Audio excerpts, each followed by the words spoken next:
नमस्कार दोस्तों, Devganga online coaching platform पे आपका स्वागत है। हम बात कर रहे थे मौलिक अधिकारों की और मौलिक अधिकारों में हमने बात कर ली अभी तक समानता के अधिकार की। अब बात करते हैं स्वतंत्रता का अधिकार। देखो, स्वतंत्रता का अधिकार सेकंड टॉपिक जो अपना है वो क्या है? स्वतंत्र का अधिकार। और ये कितनी है? 19 से 22 अनुच्छेद। ध्यान देना, मैं एक बात बताता हूं कि मूल रूप से हमें स्वतंत्रता का अधिकार मतलब 7 स्वतंत्रता के अधिकार प्राप्त किए। कितने प्राप्त थे? मूल रूप से 7।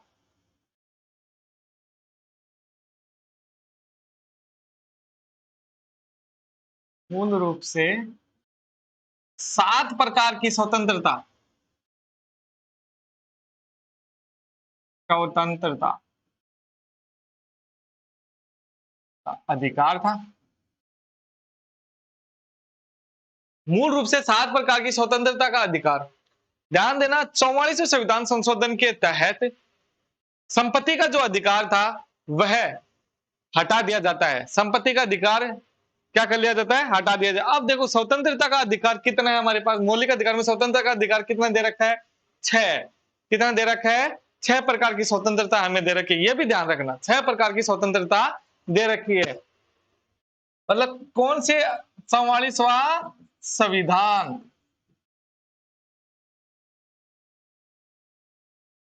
संशोधन के तहत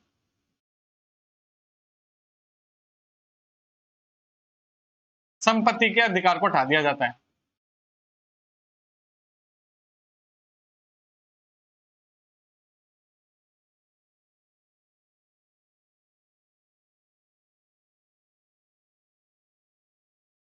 संपत्ति के अधिकार को हटा दिया जाता है। ठीक है, अब हम बात करते हैं स्वतंत्रता। हमारे 6 प्रकार की कौन कौन सी स्वतंत्रता हमें दे रखी है? देखो, पहली स्वतंत्रता एज इट याद कर लेना। पहली क्या दे रखी है हमें स्वतंत्रता? भाषण व अभिव्यक्ति की स्वतंत्रता। अभिव्यक्ति अभिव्यक्ति की स्वतंत्रता। और इसी में हम देखें तो प्रेस की स्वतंत्रता। इसी में अगर हम देखें तो क्या दे रखा है? प्रेस की स्वतंत्रता भी इसी के अंदर दे रखी है। सेकंड हम बात करें सम्मेलन की स्वतंत्रता।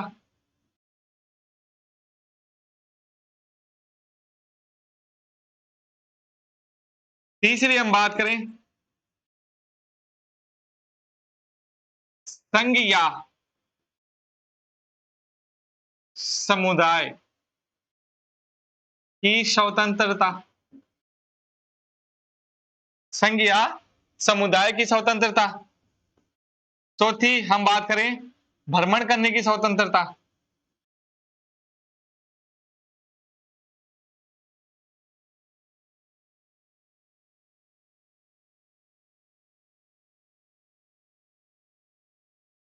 चौथी क्या है? भ्रमण करने की स्वतंत्रता। पांचवी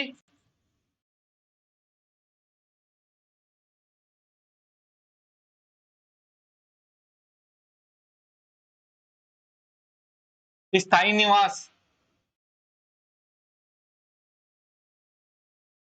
स्थायी निवास रेजिडेंस मतलब स्थायी निवास की स्वतंत्रता देश में कहीं पर भी। छठी हम बात करें जीविकोपार्जन।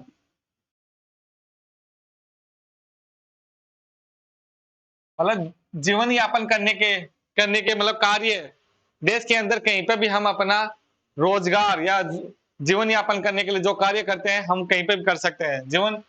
जीविकापार्जन के लिए जीविकापार्जन की स्वतंत्रता। ये 6 प्रकार की हमें स्वतंत्रता दे रखी है अनुच्छेद 19 के अंदर। अनुच्छेद 19 के अंदर हमें कितने प्रकार की स्वतंत्रता दे रखी है? 6 प्रकार की स्वतंत्रता। अब अगर हम बात करें, पहली स्वतंत्रता थी कौन सी हमारे पास? भाषा व अभिव्यक्ति की स्वतंत्रता। भाषा व अभिव्यक्ति अभिव्यक्ति की स्वतंत्रता।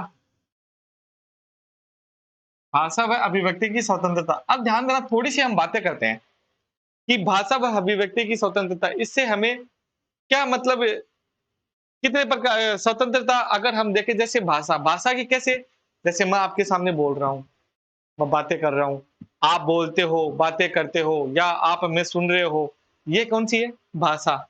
भाषा की स्वतंत्रता। बात करते हैं अभिव्यक्ति की स्वतंत्रता कौन-सी है? बात करते हैं अभिव्यक्ति की स्वतंत्रता। अभिव्यक्ति की अगर मैं स्वतंत्रता की बात करूँ, तो मैं अपने विचार आपको बोल कर के बताता हूँ, या लिख कर के बताता हूँ, या मैं किसी पेंटिंग के माध्यम से बताता हूँ, या कोई कार्टून के माध्यम से बताता हूँ, या मैं चुप रह कर के अपने विचार बताता हूँ।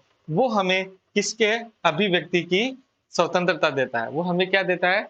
अभिव्यक्ति की स्वतंत्रता देता है। ध्यान रखना इस बात का, अगर हम खुलासा करें, भाषा की, अभिव्यक्ति की स्वतंत्रता, और अगर इसमें हो सके तो अपन और क्या-क्या कर सकते हैं?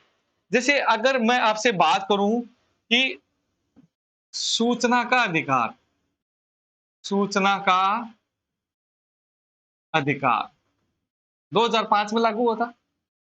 2005 में सूचना का अधिकार अगर लागू हुआ 2005 में, संविधान के किसी भी अनुच्छेद में, संविधान के किसी भी अनुच्छेद में सूचना का अधिकार हमें कहीं पर भी नहीं दे रखा है। सूचना का अधिकार हमें कहीं पर भी नहीं दे रखा है। लेकिन सुप्रीम कोर्ट सुप्रीम कोर्ट आज भी क्या क्या क्या दे रखा है? सुप्रीम कोर्ट कई बार अपने कई मामलों के अंदर इसे अभिव्यक्ति की स्वतंत्रता के आधार से जोड़ता है। अभिव्यक्ति की स्वतंत्रता के आधार से जोड़ता है। जैसे मैं अगर हम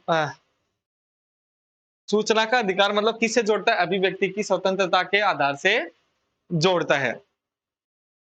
छोटी सी एक और बात बताता हूं आपको कि एक फेमस जैसे जिंदल साहनी का एक केस होता है वर्सेस भारत संघ।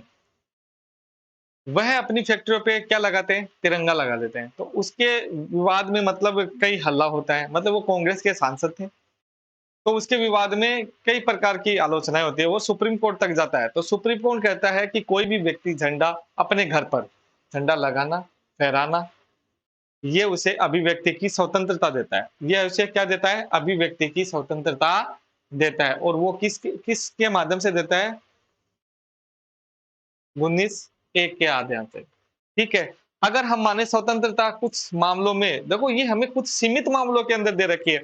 जैसे हमें ऐसी स्वतंत्रता दे रखी हो जहां से दंगे फसाद हो रहे हो, तो वहां पर ऐसी इस प्रकार की स्वतंत्रता को रोक दिया जाता है। इस प्रकार की स्वतंत्रता को समाप्त कर दिया जाता है। ये हम देखें तो ये कई मामलों में ऐसा चलता रहता है। अगर हम बात करें अब अनुच्छेद किसकी? 20 की। 19 में मैंने बता दी 6 प्रकार की स्वतंत्रता दे रखी है। कितने प्रकार की स्वतंत्रता दे रखी है? 19 6 प्रकार की। कौन-कौन सी? भाषण व अभिव्यक्ति की स्वतंत्रता, सम्मेलन की स्वतंत्रता। सम्मेलन की स्वतंत्रता के बारे में थोड़ा-सा और बता देता हूँ आपको कि आप कहीं पर भी सम्मेलन कर सकते हैं, लेकिन वह सम्मेलन शांतिपूर्ण हो। कैसा सम्मेलन हो? शांतिपूर्ण सम्मेलन हो। उस सम्मेलन में किसी प्रकार के दंगे-फसाद नहीं होने चाहिए। यह स्वतंत्रता हमें दे रखी है, लेकिन सम्मेलन होना चाहिए शांतिपूर्ण। संघ या समुदाय की स्वतंत्रता। संघ या समुदाय, हम किसी मतलब एक संघ बन मतलब एक गठन कर रहे हैं या लोगों को इकट्ठा कर रहे हैं किसी अपने संघ के बारे में जोड़ने के लिए, तो उसकी हमें स्वतंत्रता दे रखी है। भ्रमण करने की स्वतंत्रता, देश में हम घूमने के लिए यानी देश में कहीं पर भी जाकर के हम क्या कर सकते हैं? घूम सकते हैं। ये हमें भ्रमण करने की स्वतंत्रता है।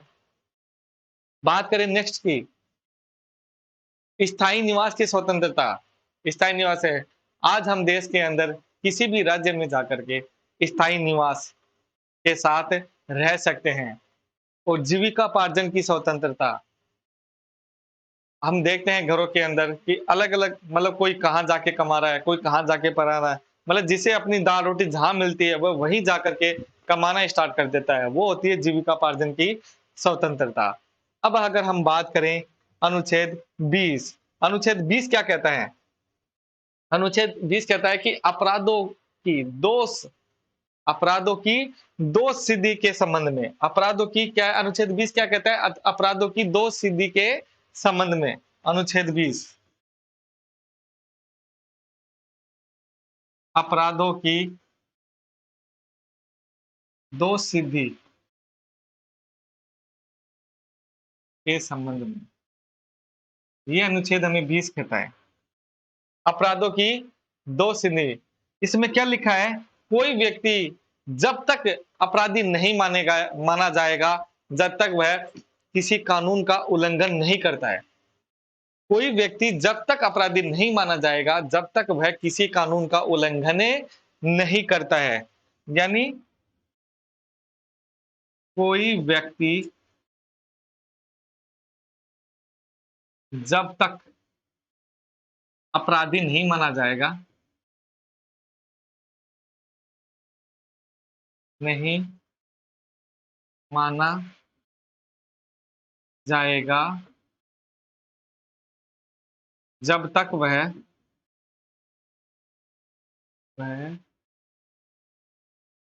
किसी प्रकार के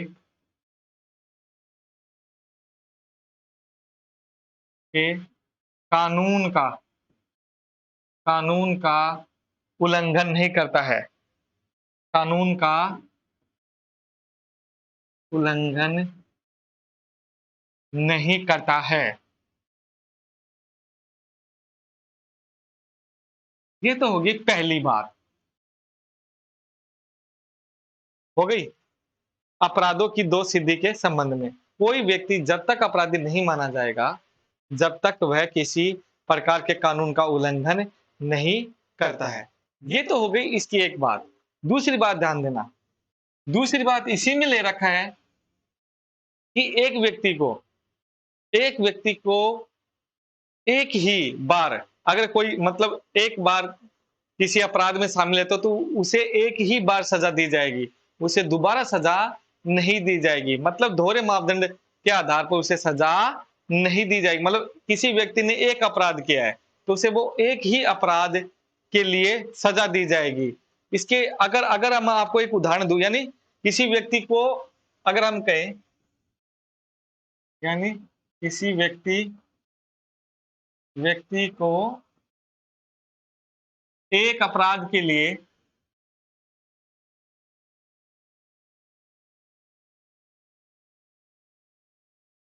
एक ही बार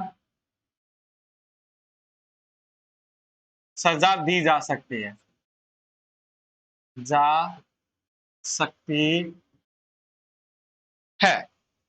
अब अगर हम बात करूं, देखो एक छोटा सा उदाहरण मैं याद दिलाता हूं आपको। 1991 में, यानी अगर हम बात करें मई 1991, मई 1991 में हमारे पूर्व प्रधानमंत्री थे राजीव गांधी। हमारे पूर्व प्रधानमंत्री कौन थे? राजीव गांधी, पूर्व प्रधानमंत्री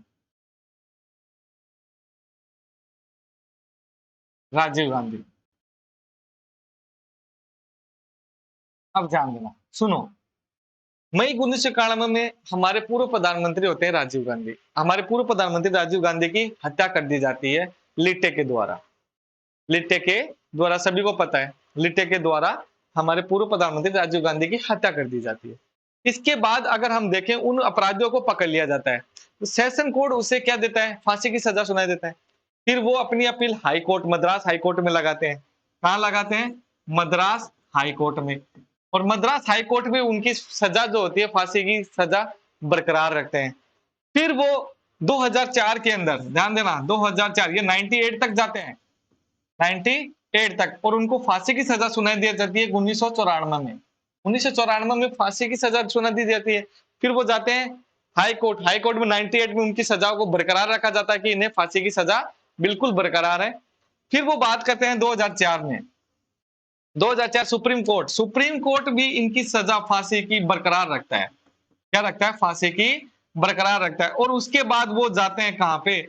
राष्ट्रपति। आपको पता है राष्ट्रपति के पास समय याचना, यानी माफी, समय याचना के लिए वो राष्ट्रपति के पास जाते हैं।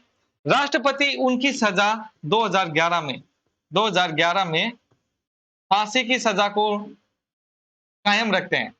मतलब उनकी सजा को माफ नहीं करते हैं। 2011 में उनकी फांसी की सजा को कायम रखते हैं। वापस अब है ना, वापस ये जाते हैं मद्रास हाई कोर्ट में। वापस अब कितने साल हो गए इनको जेल में रहे हुए? 20 साल। कितने वर्ष हो गए? 20 वर्ष। वापस ये मद्रास हाई कोर्ट के अंदर जाते हैं और वहां अपील लगाते हैं और मद्रास हाई कोर्ट इनकी फांसी की सजा को रोक देता है। इन्हें फांसी की सजा को रोक देता है। दलील क्या दी जाती है इनके वकीलों के द्वारा कि एक व्यक्ति को एक ही सजा के अंदर क्या दी जाती है, एक व्यक्ति को एक ही अपराध में सजा दी जा सकती है।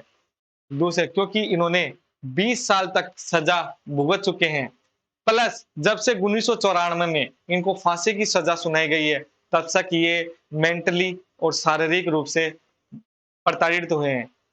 20 वर्ष इनको जेल में हो गया, तब मद्रास हाई कोर्ट इनकी सजा को माफ कर देता है। मतलब इनको इनकी फांसी की जो सजा है उसको स्थगित कर देता है।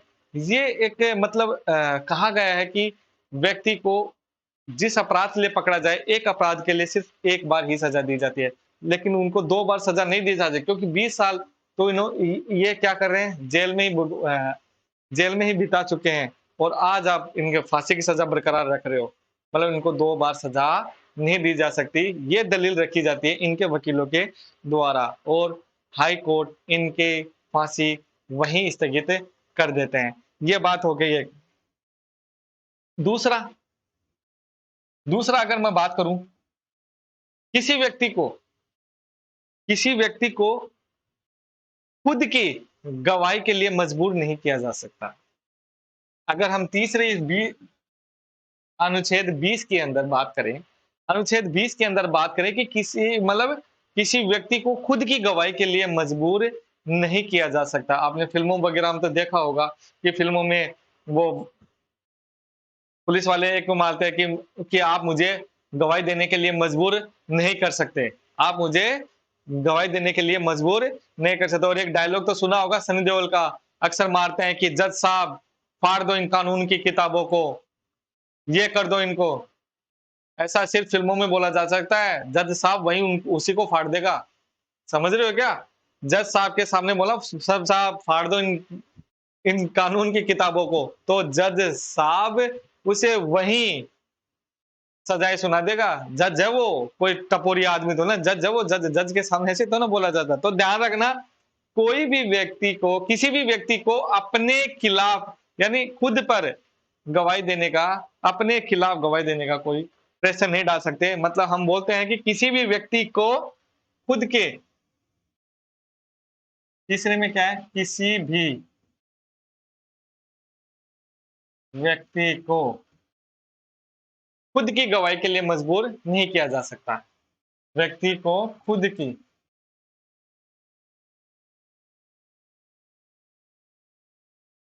गवाही के लिए मजबूर नहीं कर सकते, नहीं कर सकते।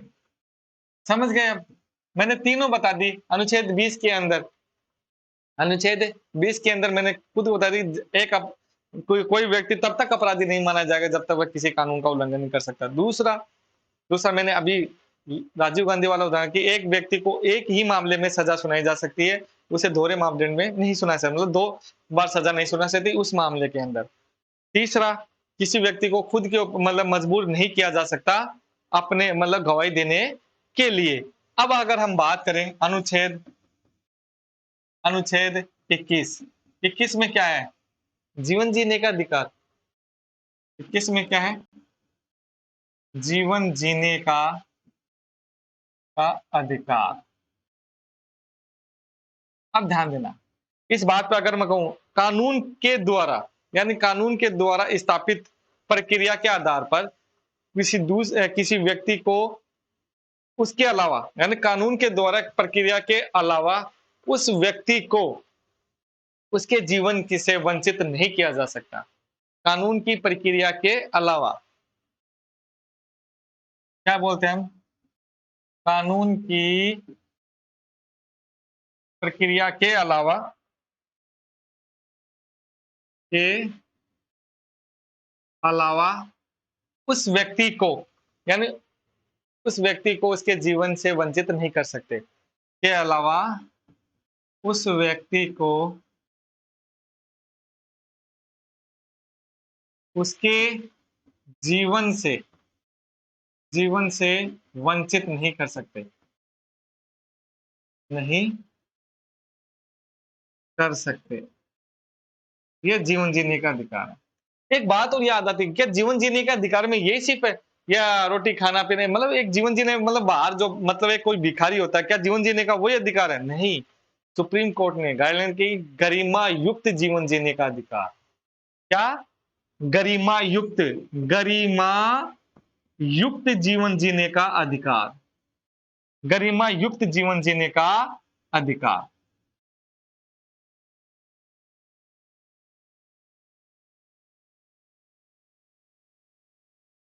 जीवन जीने का अधिकार, हाँ, अधिकार ये होता है गरिमा युक्त जीवन जीने का अधिकार। व्यक्ति को शुद्ध पानी चाहिए, रहने के लिए मकान चाहिए, ये सारी मतलब हॉस्पिटलाइजेशन, मतलब अच्छे डॉक्टर्स, अच्छे हॉस्पिटल्स, ये सारे जीवन यापन के जो भी जरिया हैं वो गरिमा युक्त होने चाहिए। ये यह आर्टिकल कहता है, अनुच्छेद 21 कहता है जीवन जीने का अधिकार, यह कहता है। अब अगर हम इससे एक और बातें करें, देखो एक और बातें करता हूं, इसको एक चीज से भी जोड़ा जा सकता है। एक मेनका गांधीवाद आपने पढ़ा होता कभी, मेनका गांधीवाद 1978 में होता है। मेनका गांधीवाद का मतलब ये होता है, मेनका गांधी का पासपोर्ट जब्त कर लिया जाता है, तो वह सुप्रीम कोर्ट में याचिका लगाती है। सुप्रीम कोर्ट में यह याचिका लगाती है कि मेरे जीवन जीने के अधिकार से, क्योंकि जब पासपोर्ट जब्त कर लिया जाता है तो वह व्यक्ति विदेश नहीं जा सकता, वह विदेश भ्रमण नहीं कर सकता, तो वह जीवन जीने के मतलब एक घूमना भी तो उसके जीवन जीने का वो हो गया ना अधिकार, कि मैं जीवन मेरे भ्रमण करने के लिए मेरे जीवन जीने का अधिकार था, और सरकार ने मेरा पासपोर्ट जब्त कर लिया, इसलिए सुप्रीम कोर्ट उन्हें आदेश देते हैं और उनका पासपोर्ट वापस उन्हें दे दिया जाता है। यहां तक हो गया। अनुच्छेद 21 समझ में आ गया। एक बात और कर देता हूं अनुच्छेद 21 में ही, अनुच्छेद 21 में ए और सुन लो, अनुच्छेद 21 ए, इसमें क्या है, ये कब जोड़ा गया? 86वां संविधान संशोधन द्वारा, 86वां संविधान संशोधन के द्वारा, 86वां संविधान संशोधन के द्वारा जोड़ा गया। और इसमें क्या लिखा है? 21 अनुच्छेद 21 ए में 86वां संविधान संशोधन द्वारा जोड़ा गया। इसमें क्या लिखा है? 6 वर्ष से 14 वर्ष तक के बच्चों को निःशुल्क निःशुल्क शिक्षा का प्रावधान, शिक्षा का प्रावधान, 6 से 14 वर्ष तक के बच्चों को निःशुल्क शिक्षा का प्रावधान। और उस समय हमारे पीएम कौन थे? अटल बिहारी वाजपेयी, अटल बिहारी वाजपेयी, ठीक है, अटल बिहारी वाजपेयी। अब हम बात करते हैं अनुच्छेद 22 की। 22 में क्या है? गिरफ्तारी के संबंध में।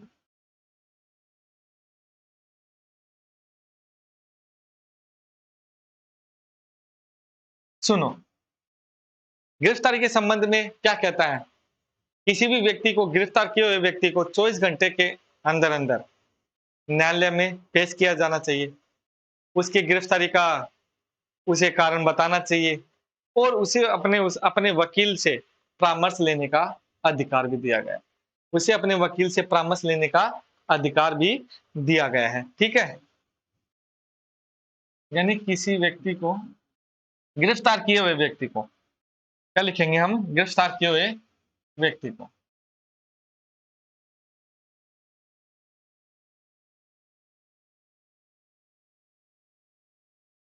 किए हुए व्यक्ति को 24 घंटे में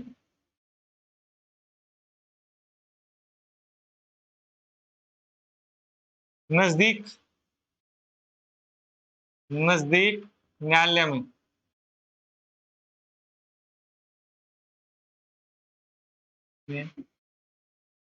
पेश करना चाहिए। नजदीकी न्यायालय में पेश करना चाहिए तथा उसे उसके तथा उसे उसकी गिरफ्तारी का कारण बताना चाहिए।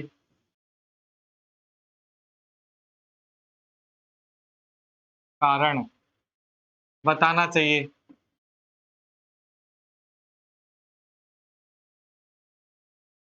बताना चाहिए और उसे उसके वकील से उसके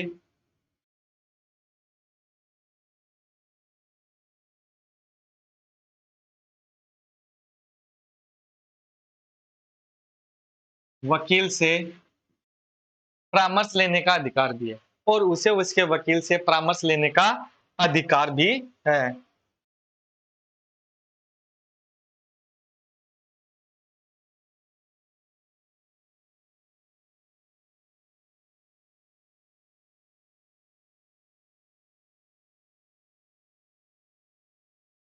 ध्यान देना मेरी बात में, मैंने यहाँ पे 3 बातें बताई हैं। गिरफ्तार किए हुए व्यक्ति को 24 घंटे में न्यायालय में पेश करना चाहिए, उसे गिरफ्तारी का कारण बताना चाहिए और उसे अपने वकील के परामर्श लेने का अधिकार भी है। अगर ये एक बात हो जाए ना, ये सब कानून कब फेल होते हैं? जब किसी व्यक्ति को निरोधक कानून के आधार आधार पर गिरफ्तार किया गया हो। निरोधक कानून के आधार पर, निरोधक कानून के आधार पर गिरफ्तार किया हो, तब ये बातें उस पर लागू नहीं होती है। उसे 24 घंटे में पेश करने की जरूरत नहीं होती। निरोधक कानून मतलब जैसे टाडा, रोटा, मेसा, ये जो कानून थे वो निरोधक कानून थे। इसमें व्यक्ति को गिरफ्तार करने के बाद उसे 2 माह तक